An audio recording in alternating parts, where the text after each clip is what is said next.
Good afternoon, everyone. Secretary Mattis and I are pleased to welcome Director Yang and Minister Wei to the State Department for the second U.S.-China Diplomatic and Security Dialogue. Welcome.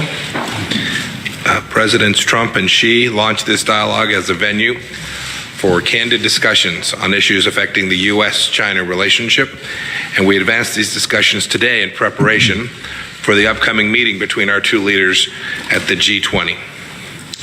As President Trump has made clear, the United States seeks a constructive, results-oriented relationship with China grounded in fairness, reciprocity, and respect. Personal relationships of trust and candor will go a long way in achieving these ends. This is why I was truly pleased to engage in friendly, constructive dialogue with Director Yang and Minister Wei today on a host of opportunities and challenges between our two countries. Even as our countries confront important differences in the bilateral relationship between the nations, our cooperation remains essential on many, many central issues.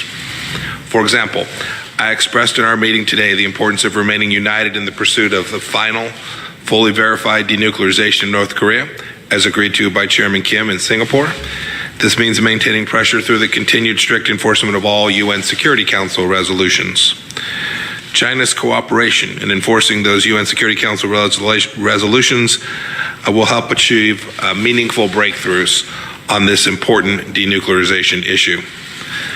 I also expressed our desire to see further cooperation from China in addressing Iran's nuclear and missile programs and other malign activities. We hope to work with the Chinese government and Chinese energy companies in this regard. Bringing Iran's oil export revenues to zero is a critical component of this campaign, and we discussed this today. We also discussed how we can strengthen the commitments made at last year's dialogue, including deepening bilateral exchanges on military and security issues and risk reduction in times of crisis. In addition to these opportunities to strengthen our cooperation, I was forthright in addressing significant differences between our nations. It was clear, for example, that we have continued concern about China's activities in militarization in the South China Sea. We pressed China to live up to its past commitments in this area. Regarding our strong ties with the democratic Taiwan, I reiterated the U.S. policy has not changed and that we are concerned about China's increasing efforts to coerce others constraining Taiwan's international space. And finally, I stated the United States and the international communities will continue to express our concerns with respect to China's repression of religious groups and Christian, Buddhists, and 800,000 to possibly millions of Muslims that have been denied their freedoms. In closing, I want to state that this was an incredibly productive conversation. The United States is not pursuing a Cold War or containment policy with China. Rather, we want to ensure that China acts responsibly and fairly in support of security and prosperity of each of our two countries. I hope that our discussions today, as well as the upcoming discussions between Presidents Trump and Xi, will yield tangible results towards this goal. I am confident that they will. Thank you, and I'd now like to invite Director Yang to make his statement. Thank you, sir. 各位记者朋友、女士们、先生们，大家好！我和魏凤和国务委员兼防长非常高兴来到华盛顿，同蓬佩奥国务卿、马蒂斯国防部长举行第二轮中美外交安全对话。首先，我要对美方的热情接待表示衷心的感谢。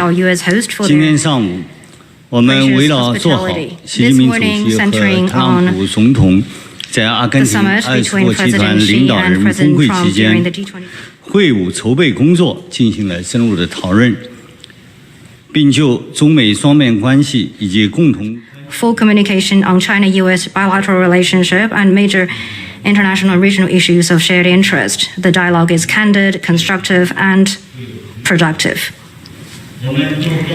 We highly commend the strategic guidance of summit diplomacy for China-U.S. relations, and we believe that under the current circumstances, the meeting between our two presidents is of greater importance to maintaining the steady and healthy development of China-U.S. relations. We agree to act upon the phone call of the two presidents on November the 1st to step up communication and coordination and make good preparations for the summit to ensure its positive outcomes. We also elaborate on our respective strategic intentions and domestic and foreign policies. The Chinese side stresses that China is firm on pursuing socialism with Chinese characteristics. Everything that we do is to deliver a better life for the Chinese people, to realize rejuvenation of the Chinese nation. It is not intended to challenge or displace anyone.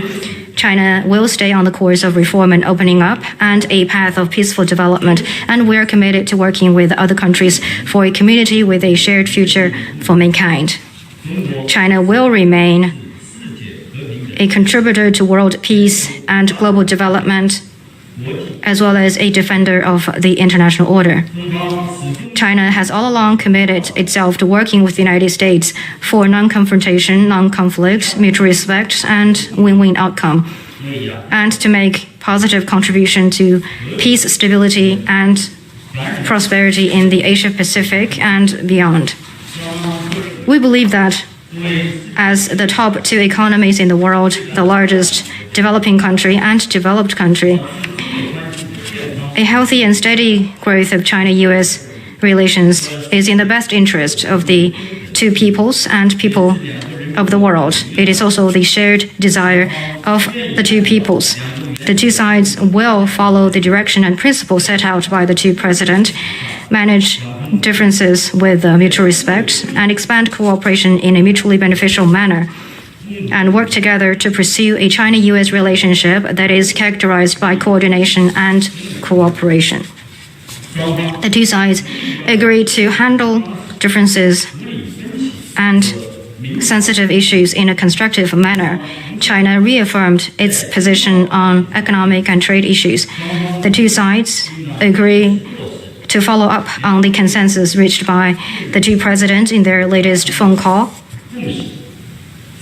to support the two economic teams to step up engagement and pursue consultation on issues of mutual concerns, and to seek a mutually acceptable solution. The Chinese side highlights that China is firmly resolved to safeguard its sovereignty and territorial integrity. The One China principle is the political foundation for China-U.S. relations. Taiwan independent forces and their separatist activities pose the biggest threat to peace and stability in the Taiwan Strait. The U.S. should recognize it clearly. We urge the United States to abide by the One China principle and the three China-U.S. joint communiques and cautiously handle Taiwan-related matters. The Chinese side also stressed that the proper handling of the Middle East situation, in particular matters related to Iran, is very important. About the deal on Iran, it needs to be continued to be implemented and observed. And the two sides should make continued contribution to peace and stability of the region. The Chinese side is committed to peace and development in the Asia-Pacific. We respect the United States' interest in the Asia-Pacific. At the same time, we expect the United States to respect China's security interests in the Asia-Pacific, China's sovereignty and development interests. China has undertaken some constructions on its islands and reefs. Most of them are civilian facilities. The purpose is to serve the interest of the Chinese people and also to provide public goods to others. At the same time, it is necessary for China to build certain security facilities in response to possible threats from outside.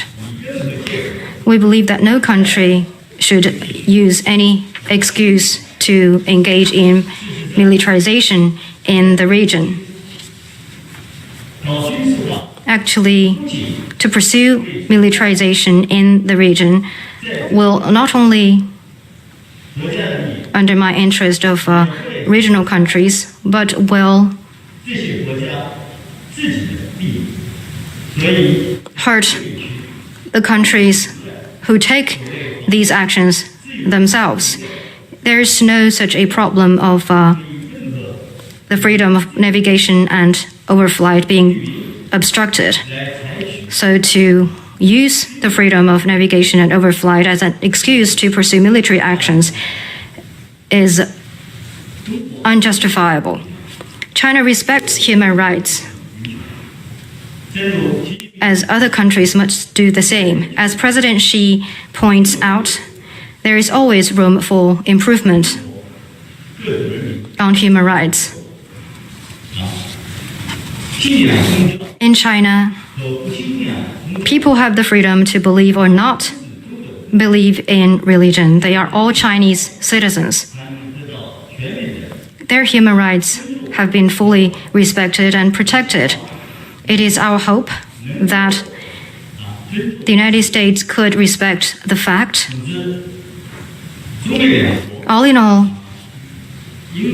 China and the United States should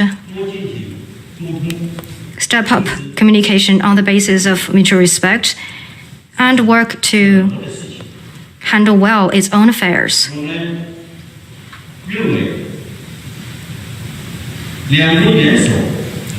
We believe that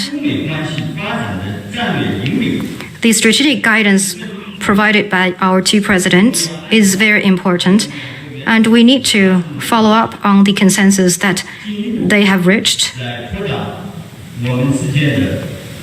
and further expand areas for cooperation, tap potential for cooperation. We agreed to continue to advance communication in male-to-male relations, counterterrorism, law enforcement, counter-narcotics, and the abuse and smuggling of fentanyl, and also coordination and cooperation in people-to-people exchange and at subnational levels and on major international and regional issues to better benefit our two peoples and provide more public goods for the world. The two sides discussed in an in-depth manner the Korean Peninsula issue. China reaffirmed its position and commitment to denuclearization of the Korean Peninsula, peace and stability of the Korean Peninsula, and a solution through consultation and negotiation. China will continue to enforce strictly relevant UN Security Council resolutions. China supports direct dialogue between the United States and the DPRK and hopes that the two sides will meet each other halfway, accommodate each other's legitimate concerns, build trust, and advance denuclearization process and the establishment of a peace mechanism in tandem. The two sides also exchanged views on Afghanistan and other regional and international issues and agreed to step up communication and coordination and play a positive role in seeking proper settlement to relevant issues. Ladies and gentlemen, next year marks the 40th anniversary of our diplomatic relations. For the past 4 decades, China-US relations have been moving forward despite all the twists and turns and have made historic progress and have delivered benefits to both countries and the world. History and reality prove that cooperation is the only right choice for both countries, and win-win can lead to a better life. For the fundamental interest of the two peoples and people in other parts of the world, we hope that our two sides will work in concert and come together, focus on cooperation, manage differences, and advance China-US relations along the right track. Thank you. Well, good afternoon, ladies and gentlemen, and it's been a pleasure to join Secretary Pompeo in welcoming Director Young and Minister Wei to Washington for our U.S.-China diplomatic and security dialogue. And we thank you both for making the long trip along with your delegation from Beijing. Your visit reminds us that we build on a deep history between the United States and China, one that stretches back to the earliest days of our American experiment in democracy. Our meeting today is evidence of America's efforts to work toward a brighter future for both our peoples. President Trump's national security strategy makes it clear that competition does not mean hostility, nor must it lead to conflict. While our two Pacific nations may not always agree, we recognize it serves both our people's interests to cooperate where we can. High-level dialogues like this help diminish the space between us as we explore areas where we share common interest and common purpose. To that end, as Secretary Pompeo stated, today we discussed our shared desire to achieve the final, fully verified denuclearization of North Korea. We reaffirmed our nation's commitments to enforcing the unanimous Security Council resolutions in pursuit of that goal for the good of all mankind. As Secretary of State touched on, we also discussed the importance for all military, law enforcement, and civilian vessels and aircraft, including those in the PLA Navy, the Chinese Coast Guard, and the PRC Maritime Militia, to operate in a safe and professional manner in accordance with international law as we seek peaceful resolution of all disputes in the South China Sea. Through candid discussions, we sought ways to lessen tension, maintain open lines of communication between our militaries, and reduce the risk of miscalculation. And we made clear that the United States will continue to fly, sail, and operate wherever international law allows. The U.S. commitment to a free and open Indo-Pacific, one that is underpinned by the rules-based international order and regional stability, is unwavering. Director Young, Minister Wei, within our pursuit to realize this vision for the region, I echo Secretary of State Pompeo's words that the United States seeks a constructive, reciprocal, and results-oriented U.S.-China relationship, one that benefits the Indo-Pacific and the world. We continue our commitment to explore new areas of cooperation on strategic issues of mutual concern like space, cyber, and nuclear capabilities, as well as reinforce the importance of military-to-military exchanges for our bilateral relationship. For we recognize our military ties can serve as a source of stability for our two nations as long as we remain transparent and communicate sincerely with one another. Along that line, the United States is committed to finalizing a military-to-military crisis deconfliction and communication framework with China, while we seek ways to implement and enhance the existing confidence-building measures, including what we call the Joint Staff Dialogue Mechanism. Director Young, Minister Wei, thank you again for coming to Washington today. Minister Wei, I look forward to continuing this morning's constructive conversation at our bilateral meeting this afternoon. And I now invite you to make your remarks. 各位记者、朋友们，大家好！很高兴在华盛顿与媒体的各位朋友见面。我这次应马蒂斯防长的邀请，正式访问美国，并参加第二次中美外交安全对话。对我们代表团的到来，美方马蒂斯部长做了认真的、精心的准备，表示感谢。刚才双方就落实习主席和特朗普总统的重要共识，进行了坦诚的、积极的沟通。我认为取得了积极的、建设性的成果。双方认为 and positive dialogue. The two sides share the view that the two sides need to further step up strategic trust, properly handle differences, promote exchanges and cooperation so that this military relationship will be a source of stability for the overall bilateral ties. As two major countries, we stand to gain from cooperation and lose from confrontation. Cooperation is the only option for us. Peaceful coexistence and cooperation between the two militaries will be good news for our two countries and for the whole world, while confrontation or conflict between the two militaries will spell disaster to all. China is committed to peaceful development. It follows a defense policy that is defensive in nature. We will definitely not seek hegemony, however strong we may grow. The development of China's defense capability represents a growing force for world peace. The Chinese military stands firmly against any separatist activities. We have an unwavering resolve in safeguarding China's sovereignty, security, and development interests.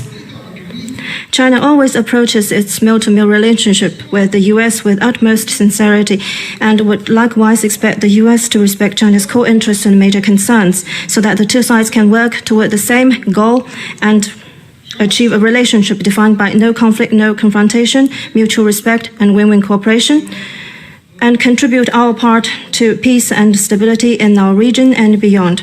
Thank you.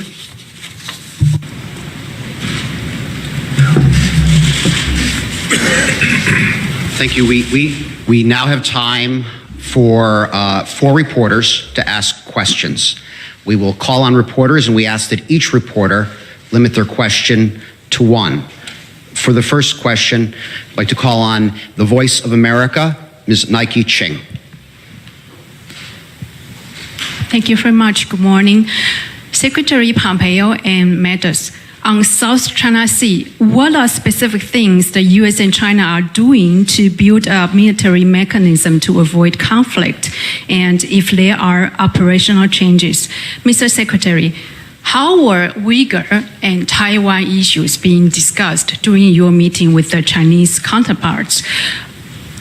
What is the U.S. asking for? Is strengthening U.S.-Taiwan ties an irritant in U.S.-China relations? 杨洁篪委员，外界对于新疆的维吾尔人以及西藏的人权与宗教问题呢有许多关注。Director Yang, the world at large has expressed concerns over the human rights situation in Tibet and Xinjiang.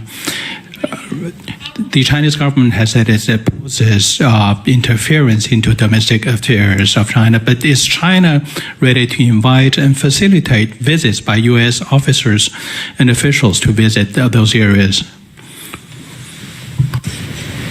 Do you want to go first? Sure. In regards to our exercises and operations in the South China Sea, the United States adheres strictly to international law and the international maritime rules of the road, and we continue to operate anywhere in international waters, international airspace, as all nations are entitled to. So the most important thing is that we all pay equal attention to international law. Your question to me was with respect to Taiwan and the issue with the Uyghur population. The U.S. policy has not changed since this administration took office with respect to Taiwan. We honor the one China policy and the 3 communiques. Every action that we have taken is consistent with that, and we will continue to take actions that are consistent with honoring that commitment that is a long-standing United States commitment. And the United States is also unequivocal when it comes to human rights. We ask every country, China included, we have discussions to make sure that they treat the people of their nations with the respect and dignity that every human being is entitled to. And when it comes to religious minorities in China, we had a conversation about how it is that we hope the Chinese will treat their religious minorities and our concerns with respect to that. It was a good conversation and one that that is important to each of our 2 countries, I know. 刚才我已经讲。 In my opening remarks, I said that in our discussion, we talked about the issue of the South China Sea. China reaffirmed its principled position on this issue and pointed out that China has indisputable sovereignty over islands in Nansha and its adjacent waters. On its own territory, China is undertaking some constructions to build civilian facilities and necessary defense facilities. That is the right of preservation and self-defense that international law has provided for sovereign state that has nothing to do with militarization. They are legitimate. China is committed to addressing disputes through dialogue and negotiation with parties directly concerned. China is working with ASEAN countries to fully implement and comprehensively the DOC, and the consultation on COC is making good progress. Well, right now, the situation in the South China Sea is trending toward greater stability. In our discussion just now, the Chinese side made it clear to the United States that it should stop sending its vessels and military aircraft close to Chinese islands and rivers and stop actions that undermine China's sovereignty and security interests. And we urge the United States to play a constructive role for peace and stability in the South China Sea. That will certainly help reduce security risks. Taiwan is an inalienable part of the Chinese territory. On the basis of the One China principle, China has established diplomatic relations with over 170 countries. We will continue to remain committed to the One China principle that bears on China's sovereignty and dignity, its security and territorial integrity. That is an issue of principle. Matters related to Xinjiang are China's internal affairs. Foreign countries have no right to interfere. The Chinese government attaches great importance to social and economic development in Xinjiang and has taken a host of measures to promote stability, development, unity, and people's well-being. At the same time, within the confines of law, the government has taken steps to crack down on ethnic separatist activities and violent terrorist crimes to safeguard national security and life of property of the people.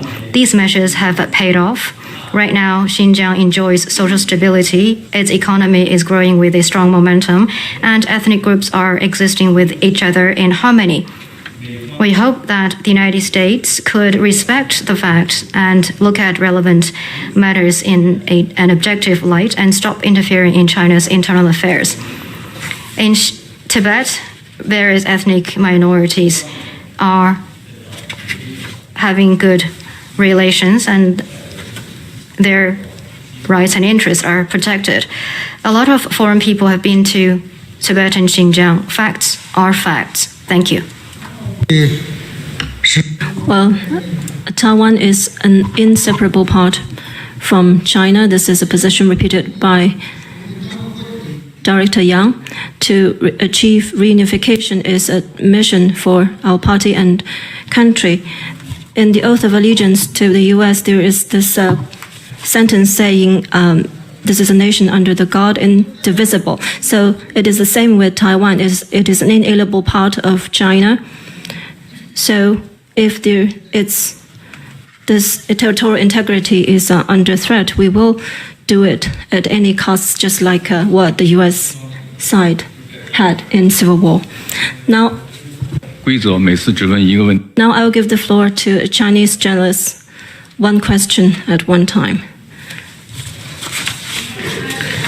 From Xinhua News Agency, I have a question for Minister Wei. Could you brief us on China's defense policy and mil-to-mil relationship between China and the U.S.?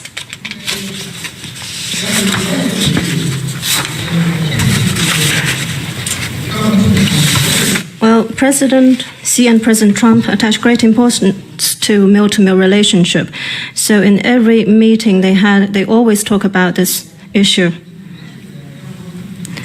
So under the guidance of the two presidents, mil-to-mil relationship is moving forward and maintaining stable growth on the whole, despite some problems. To make this mil-to-mil relationship a source of stability to the overall relationship is a consensus between our two sides. Now we have kept the channel for strategic communication open. We have established dialogue and consultation mechanisms at various levels in counterterrorism, in peacekeeping, in humanitarian assistance. We have carried out many practical cooperation. By the end of this year, we will have maritime security consultation and also a joint military exercise on maritime humanitarian rescue and search. This year we had 3 meetings with Secretary Mattis. We have exchanged visits in Singapore. We also had in-depth discussion. This kind of meeting and consultation have been conducted in constructive, candid manner in enhancing mil-to-mil relationship, in building strategic trust, in promoting practical cooperation. We had many candid discussions and reached important common understandings. So, in short, we believe that a stable mil-to-mil relationship is very important for a stable overall bilateral relationship. It serves the interests of both countries. Now, at the crossroads of our bilateral relationship, it is important for us to follow up on the consensus between our presidents. We need to prevent frictions from other regions to spread into the military sector, to keep this mil-to-mil relationship a source of stability. China is committed to peaceful development. It follows a defense policy that is defensive in nature. It is enshrined in our constitution and the Charter of the Communist Party of China. It is a solemn pledge we made. Well, I'm not just repeating official line. We will never seek hegemony, or aggression, or expansion, or arms race. In development of China's defense capability represents a growing force for world peace. And the development of China's defense capability is transparent. It is only for the protection of China itself, to protect Chinese people from war, to give them a life of peace. And this capability building is also transparent. It is conducted in commensurate with the need to safeguard China's sovereignty, stability, and defense interests. China's military spending is also transparent. I have consulted my colleagues at the Ministry of Finance. Our military spending is made public to the world. We always report that to the United Nations. I think this can be made clear to all of you. China has been part of the UN report on military expenditure. Thank you. Next question, please. Wall Street Journal, Courtney McBride. Thank you. The Trump administration has cited China as one reason for its planned withdrawal from the Intermediate Range Nuclear Forces Treaty. And I wondered, Secretary Pompeo and Secretary Mattis, whether you have raised the possibility of China participating instead in arms control, and what the response was, if so. And alternatively, should the U.S. withdraw, this could open the door for U.S. deployment of missiles in Asia. And I'm curious from the director and the minister what the Chinese response to that possibility would be. Thank you. We did not spend time talking in detail about that issue today.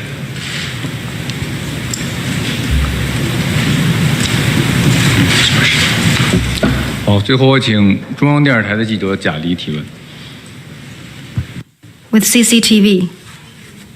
Thank you. Director Yang, can you elaborate on China's efforts for world peace and development? And in your view, how the current China-US economic and trade issues should be addressed? And can you comment on the prospect of China-US relations? Thank you.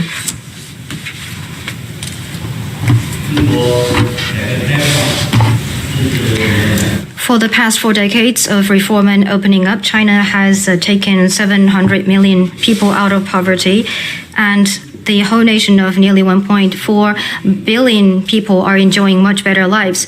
The post-global financial crisis years have seen China accounting for over 30% of global economic growth annually. But today, China is the third largest contributor to the UN regular budget and the second largest to its peacekeeping budget. China provides more peacekeepers than any other permanent member of the UN Security Council.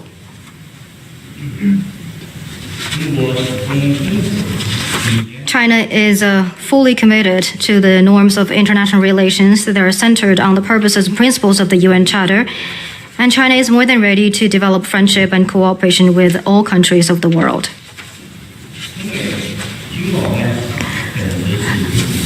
Our trade and economic relations are mutually beneficial by nature and have delivered tangible gains to both countries and peoples.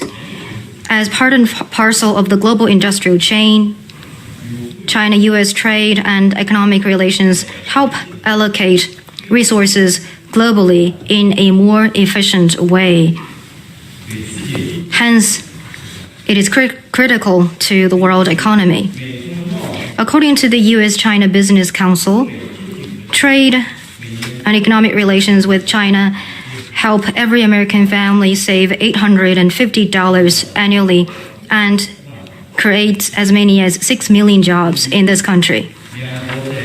Well, the issues that exist in our economic and trade relations are the result of our different economic structures, development stages,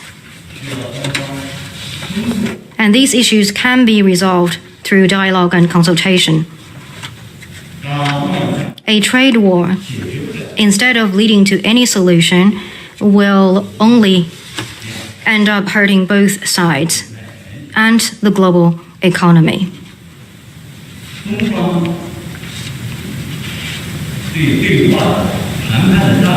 The Chinese side has kept the channel of dialogue open.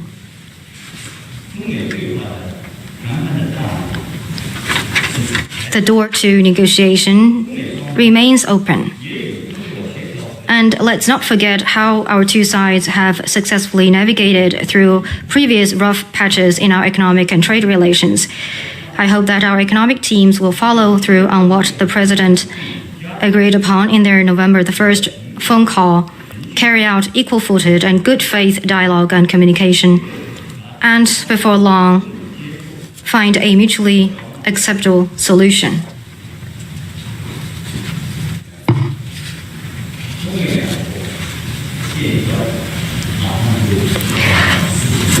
We are going to celebrate the 40th anniversary of our diplomatic relations. For many years in the past, I have been to many states in this country and I have made many American friends. In my conversation and encounters with them, I could feel their genuine friendship and goodwill toward China. Likewise, the Chinese people have this deep friendship toward the American people. I, for one, believe that our friendship has sunken deep roots in the hearts of our two peoples and will grow into a big tree with thick foliage. The further development of China-US relations will for sure give our two peoples a greater sense of gain and satisfaction.